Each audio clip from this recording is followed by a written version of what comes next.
Pangan ini ke depan ya mulai hari ini sudah kita kerjakan. Jadi kalau di Sangyang Sri itu kita ada lahan 3.200 hektar di sana misalnya, kita sudah optimalkan untuk membentuk semacam pertanian yang terintegrasi di sana.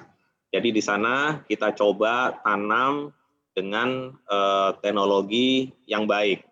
Kemudian mulai dari pemenuhan benih-benihnya. Benihnya menggunakan beberapa benih yang unggul, sehingga kalau rata-rata panen biasanya 5,5 ton per hektar, kita sudah bisa achieve sampai dengan 8 ton per hektar. Jadi intensifikasinya kita kerjakan, paralel kita juga ekstensifikasinya kita kerjakan. Kemudian bicara pasca panen atau post harvest, kita juga sudah mulai menggunakan combine harvester. Jadi di mana losses-nya akan rendah.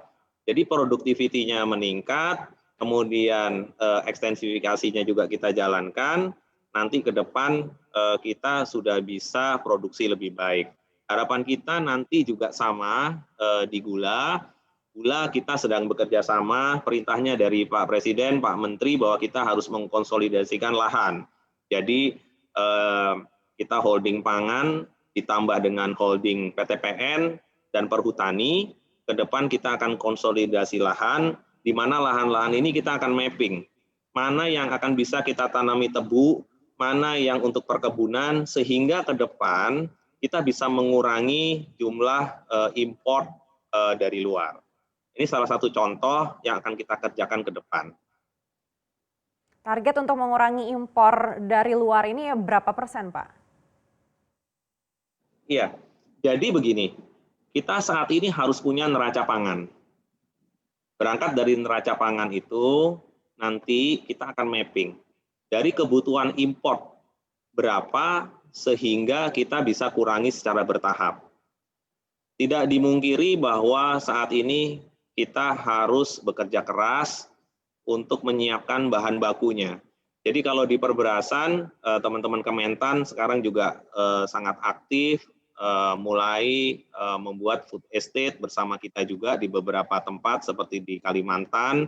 Kita fungsinya untuk menambah produksi. Jadi begitu produksinya bertambah sehingga diharapkan ketergantungan akan impor berkurang.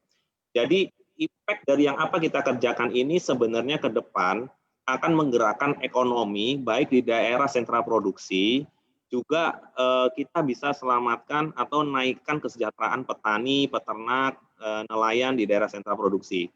Kemudian kalau kita sering dengar Pak Presiden menyampaikan inflasi harus dijaga 3% plus minus 1 di tahun ini, kita ke depan juga akan lihat bagaimana kita harus menjaga inflasi. Sebenarnya yang kita perlu kerjakan adalah connectivity antara sentra produksi sampai dengan daerah hilir atau daerah konsumsi seperti Jakarta.